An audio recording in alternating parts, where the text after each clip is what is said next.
Assalamualaikum warahmatullahi wabarakatuh. Perkenalkan, nama saya Rasi Etika dengan NPM E1J024111. Di sini saya akan mempresentasikan proyek metode morfologi tumbuhan karamunting dengan nama spesies Rhodomyrtus tomentosa, famili Myrtaceae. Dosen Profesor Dr. Insinyur Dwi Wahyuni Ganevianti MS. Program Studi Agroekoteknologi Fakultas Pertanian Universitas Bengkulu tahun 2025. Yang pertama, morfologi daun. Bagian-bagian daun yaitu tangkai daun, helaian daun, ibu tangkai daun. B. Fungsi daun. Tempat terjadinya fotosintesis sebagai organ pernapasan dan tempat terjadinya transpirasi. C. Daun karamunting termasuk daun tidak lengkap. Tangkai daun berbentuk silindris. Berikut faktor identifikasi daun karamunting. Bentuk daun menjorong, ujung daun meruncing, pangkal daun tumpul, tulang daun menyirip dengan 3 vena utama, tepi daun merata, daging daun tipis cukup kaku atau disebut dengan perkamen. Warna daun hijau tua pada bagian depan, hijau kekuningan pada bagian daun belakang. Permukaan daun yaitu berbulu halus. Daun karamunting termasuk daun tunggal. Tata letak daun berlawanan. Selanjutnya, morfologi bunga. Adapun fungsi dari bunga yaitu sebagai organ polinasi dan fertilisasi, melakukan penyebaran atau propagasi dan pembentukan buah. Bunga karamunting termasuk bunga lengkap karena memiliki keempat bagian utama bunga yaitu kelopak bunga, benang sari, dan putik. Bunga karamunting termasuk bunga sempurna karena memiliki organ betina dan jantan berupa putik dan benang sari. Bunga karamunting termasuk bunga majemuk dengan susunan malai dan termasuk tumbuhan poligami karena memiliki 2 organ dalam satu bunga. Letak periantum pada bunga karamunting yaitu di bagian dasar bunga. Bunga bersimetri atau simetri banyak.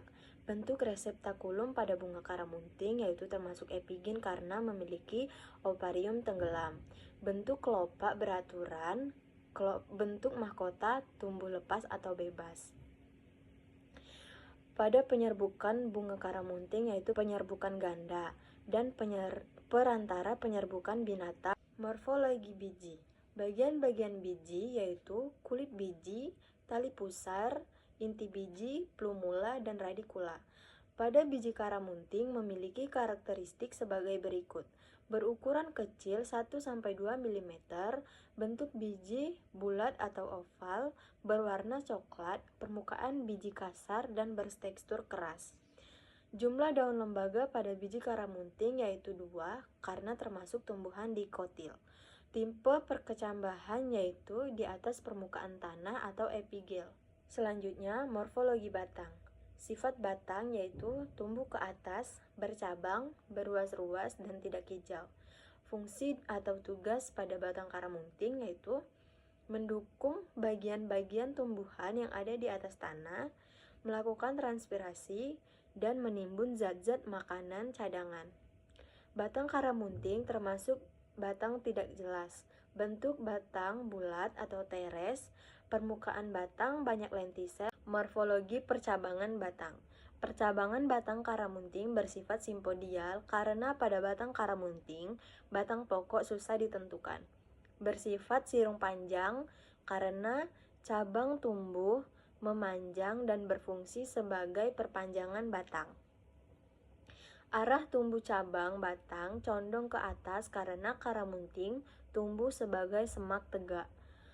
Karamunting termasuk tumbuhan berumur panjang atau tumbuhan keras karena merupakan tumbuhan semak. Selanjutnya, morfologi akar. Bagian-bagian dari akar karamunting sendiri yaitu leher akar, batang akar, cabang akar, serabut akar, rambut akar, ujung akar, dan tudung akar.